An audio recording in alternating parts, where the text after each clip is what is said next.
गाजीपुर जिले के मनिहारी सदर और देवकली विकासखंड के 15-20 गांवों में बच्चों के मानसिक व शारीरिक रूप से दिव्यांग होने के मामलों से प्रशासन अलर्ट हो गया है।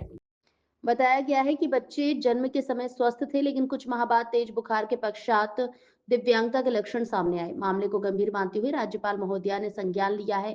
जिलाधिकारी अविनाश कुमार ने प्राथमिक जांच में वायरल फीवर या गर्भावस्था संबंधी जटिलताओं की आशंका जताई है और सीएमओ व दिव्यांगजन सशक्तिकरण अधिकारी को गहन जांच के निर्देश दिए हैं। प्रशासन प्रभावित गांवों में स्वास्थ्य शिविर, विशेषज्ञ डॉक्टरों की टीम और विस्तृत सर्वे की तैयारी कर रहा है। साथ ही पीड़ित बच्चों को इलाज, दिव्यांग प्रमाण पत्र और सरकारी सहायता उपलब्ध कराने के निर्देश दिए गए हैं। जिलाधिकारी गाजीपुर ने क्या कुछ कहा, सुने। कोई रहस्यमयी बीमारी ऐसा कुछ नहीं है।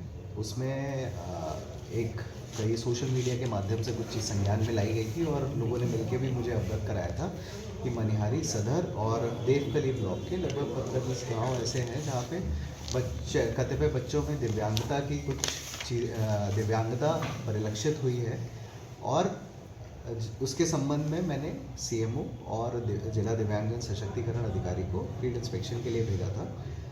उसमें जो तथ्य जो प्रथम दृष्टि आए हैं, जो बच्चों की जांच करने पे आए हैं कि वो संभवतः प्रेगनेंसी के समय जो कॉम्प्लिकेशंस होती हैं या फिर जो अन्य तरीके के जो वायरल बुखार होते हैं उनकी वजह से प्रथम दृष्टया प्रतीत होता है।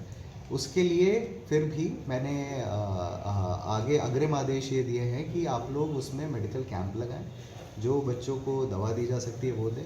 दिव्यांगजन सशक्तिकरण अधिकारी को जो सुविधाएं हैं जो बच्चों को दी जा सकती हैं, वहाँ पे वयस्क और अवयस्क दोनों हैं, मतलब केवल बच्चे ही नहीं हैं, वहाँ पे अवयस्क और वयस्क सब कुछ लोगों में देखा है। तो वो सुविधाएं जो दी जा सकती हैं उसके लिए भी बोला है और वो मेडिकल टीम ने और इन लोगों ने आज से कार्य शुरू कर दिया है।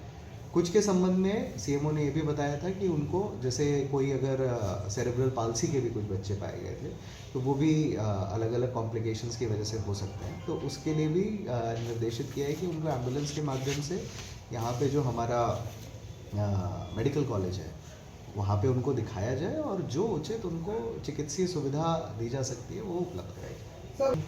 तो वो जो चीज़ जो बताई गई है इसी के लिए मैंने कहा आपसे कि इसमें कई अलग रीजंस हो सकते हैं, मतलब वो मेडिकल रीजंस ही हैं, कोई रहस्यमयी ऐसे नहीं है जो गलत तरीके से जिसको प्रदर्शित किया जा रहा है। उसमें रीजंस कुछ भी हो सकते हैं, जैसे बच्चे को बीमार हुआ, किसी कारणवश बीमार हुआ। जैसे पहले जब लगभग 8-10 साल पहले ये स्थिति थी कि कई जिलों में जेईई और एईएस के भी कई बच्चे पाए जाते थे जिसकी वजह से होती, तो जो हम लोगों को जो उन्होंने उपलब्ध कराई थी उसमें हमने कई बच्चों के देखे थे जिसमें 10 वर्ष से ऊपर के भी बच्चे थे। तो वो एक ऐसी बीमारी थी जिसकी वजह से कई बच्चों में समस्या होती थी, जिसपे काफ़ी जब सफाई अभियान और ये सब स्वच्छ भारत अभियान और ये सब चला तो उसको काफ़ी हद तक हम लोग इराडिकेट करने में सफल रहे हैं। इराडिकेट नहीं, मतलब नियंत्रण करने में हम लोग सफल रहे हैं।